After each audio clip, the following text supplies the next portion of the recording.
you have to be willing to update, upgrade, and in some instances, innovate your leadership style, your coaching style. That way you can edify entrepreneurs in a more modern style versus something that might be outdated. Now again,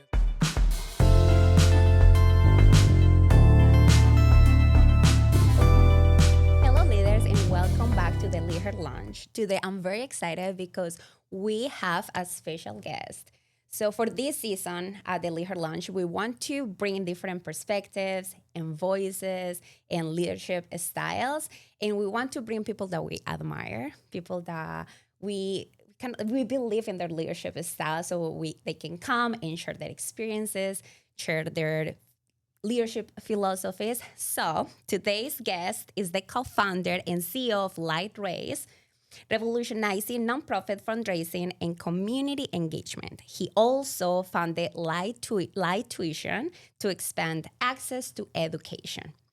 I'm a Comp 40 Under 40 honoree and Corp Magazine's 2025 Most Valuable Entrepreneur. He serves on multiple boards, advocates for financial literacy, and inspires as an author and a speaker driving lasting impact through technology and leadership. I can say a lot of more things about him. So let's welcome Marc Alexander to the LeadHer Lounge. it is a pleasure and honor to be here. I've been looking forward to this moment opportunity. So this is about to be a great podcast episode right here, my friends. I'm so excited. Like, you can feel the energy in the room, right? Taylor is here. She right now is not on camera, and Patrick is here. We can feel the energy in the room when we have an amazing leader like Marc Alexander. Well, thank you for accepting our invitation. Absolutely. And thank you for the invitation, because what you all have been doing, especially throughout Macomb County, pretty impressive. Pretty impressive. I appreciate it. When we first met to talk about what we were going to cover today and the topics for today to make sure that we are bringing something valuable for you all, you mentioned something that I loved, and you talk about the old leadership playbook. Yes, you were talking about how we still need to update some of the leadership styles. You give kind of like an example with the iPhones. We are buying, or most people, I'm not, but a lot of people is buying the most recent iPhone, right? Because they want the newest software, the newest gadget, all of those things. Why we don't do that with leadership? Absolutely. Yeah, so if you want to expand a little And bit what was more so on intriguing about that when we had that conversation, when you think about me being a tech entrepreneur, I see how fast technology is constantly growing. Think about it, we have to learn about the technology just to keep up with it. So when you look at the growth and focus on the mental standpoint, we can't use the same outdated, whether it's a coaching style, leadership style, or just acumen to now scale this new level of technology. So you have to be willing to update, upgrade, and in some instances, innovate your leadership style, your coaching style. That way you can edify entrepreneurs in a more modern style versus something that might be outdated. Now, again, there's nothing wrong with some of our classic teaching skills. Those can be the foundations, but the world has changed so much, not just in the past 20 years, but the past 20 months, where we have to make sure we're keeping up to date with what's going on in all the industries around the world. Yes, we are transforming. The world is transforming. Why Absolutely. The leadership style is not also transforming? For anybody that is listening right now and they are like thinking, I want to throw away an outdated leadership kind of philosophy that I have and replace it with a new one. Which one would you suggest to? So what I would say first, there's this old saying, eat the meat, spit out the bones. So you're going to get tons of information, but make sure you understand what's the key and core foundation with the information. So one thing I would say that is something I would get rid of is who you can learn from. I think we have this mindset that it has to be someone with decades worth of experience. They've been a juggernaut in the industry. I've learned some of the most invaluable information from some of our younger interns, my little niece Aubrey, who has taught me some things. And I'll share an example. Years ago, we were still pushing heavily on social media, one platform in particular. I remember sharing with a young student, and this was during LiteTuition days, where we're advertising to students. And he was like, Mr. Alexander, only my parents use that platform. And I was like, wow, here I am. I've been going to these workshops, and they've been pushing this particular platform, and none of our customers are on there.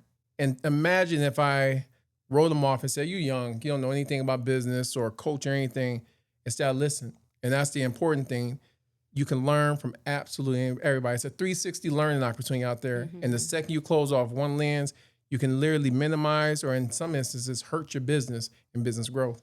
I wish I have that answer. Or I heard you talking 3 years ago when Tay and we went to a networking event and we were researching about leadership. We wanted to start Monarch coaching our company, and we wanted to know what were the issues that were happening at the time in different industries, and how our company was going to be like unique and different, and it was going to help a lot of companies.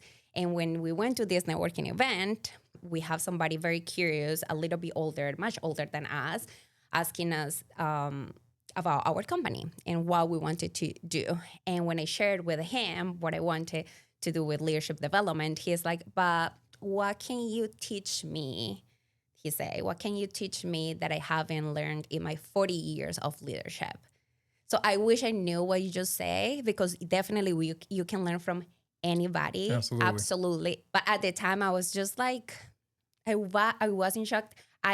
Unfortunately, at the time, I was like, can we have a company? We both are in the younger side, quote unquote. We are two females. So is people going to believe in what we're saying? And you see this a lot in the banking industry. Everyone's focused on how do we now get the younger consumer and customer, the millennials. You see so many policies change, so many banking and marketing approaches change. But think about it. That person with the 40 years of experience, you're closer to the customer than they ever will be. So you know the pain points, you know solutions, and you know what that customer is actually thinking. And that's where it's unfortunate that happened, but it just shows you when you have someone that's closed-minded on how they can scale and grow, because we're all life learners. Yes. How can you be a life learner if you're not willing to learn from people who have experienced different paths of life? Because the thing we realize, even from a customer segmentation standpoint, everyone has a different journey, a different story, and a different stance. And the more you learn, constant customer discovery, the better you can be. And that's why I think with you both being boots to the ground, hearing the voices of the new age entrepreneurs and new age leaders, you bring a whole new level of value to business coaching, which is amazing. Yes, thank you for saying that. We are also different, and our life has so many different paths. And my experience, my background might be very beneficial for you that have a completely different background. Even if they're similar, we all have so much to give to each other. So Absolutely. yes, at the time I felt that. Now I know the answer. Now I know what to say to that person. But at the time it was and I think we all have those moments, especially as leaders. You're young, or maybe you're not young, but you're new as a leader. Yeah. And then you come to this company and you have these leaders that have been there for really long time, for so many years. And then you compare yourself to them just because you're new, and you feel like you're not enough because you're a new leader. What can you tell those new leaders, those new people that they're experts in what they do, and now they're learning that new skill, being a leader? So you think about this. Some people are brought up where they're used to a system, and it's a muscle reflex. They've been doing the same thing for so long that they don't know how to do anything different. And we hear so much about this. Change is inevitable, but people are so afraid of change. And when you come in with those new eyes and that fresh perspective, you will probably see a gap that they have not paid attention to because they're used to it. I take this bucket, I move this bucket here, and that's what I've been doing for 20 years.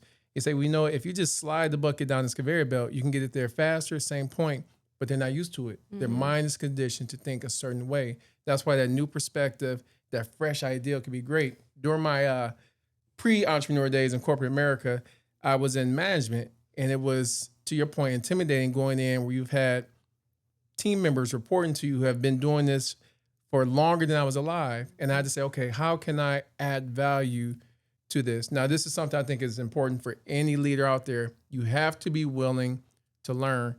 I studied the books, I did research, and I compared. You said something earlier. You have to understand the different challenges, pain points of individuals. So I said, how does this company approach this solution?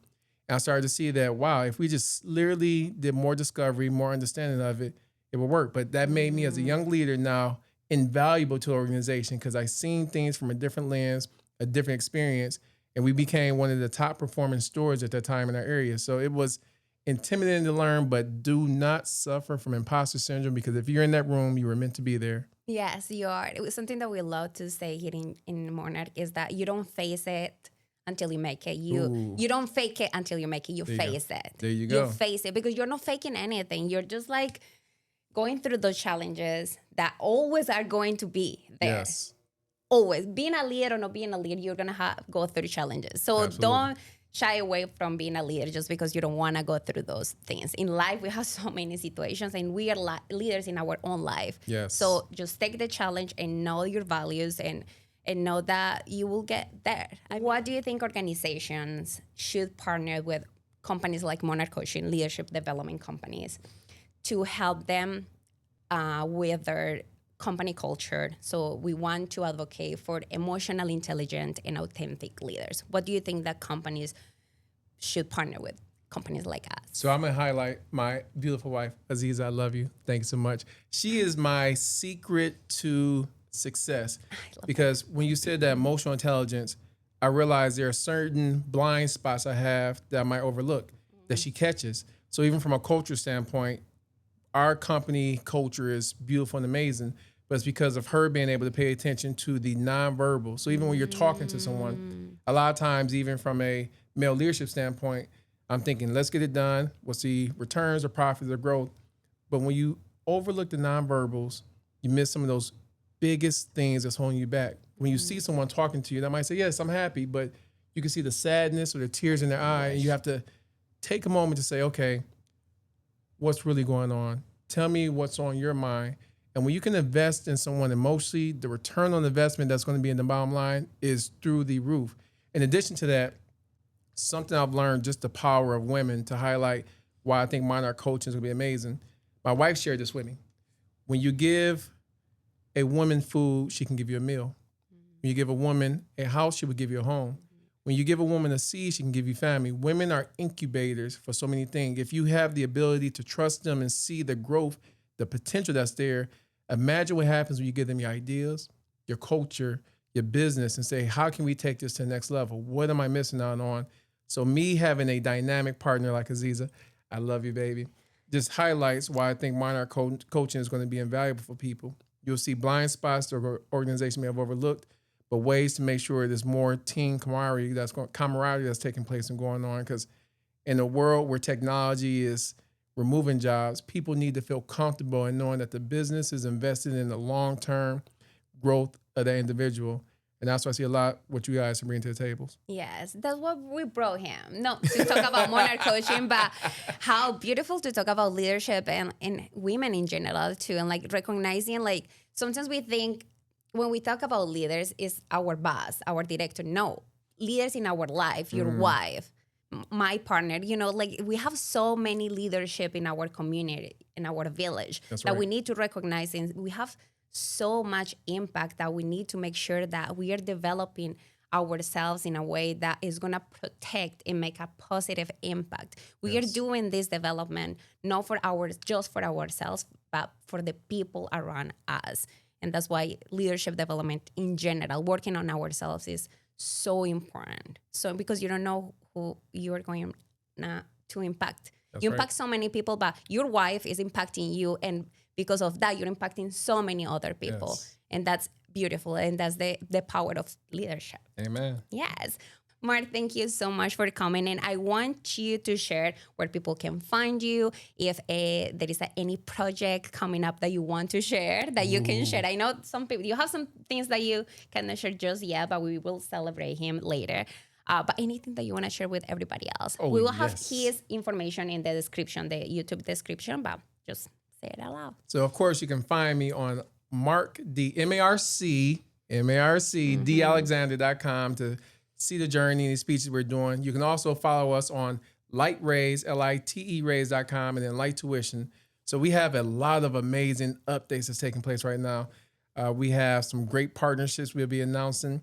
2026, we will officially be international. So that paperwork has been signed, sealed, delivered. So that's been exciting. But I would say something just last to the entrepreneurs that's listening in. All work works, even when you don't think it's working. Sometimes God has to work on you before you're ready to work on the business. And sometimes your business has to work on you before you're ready to work on the business. And for anyone that's out there thinking that life is hard, I can't do it, do not give up. Usually when it's getting the darkest and the most challenging, that's when that breakthrough blessing is about to happen. Sometimes what the world or the Father might be saying to you, step back and assess everything.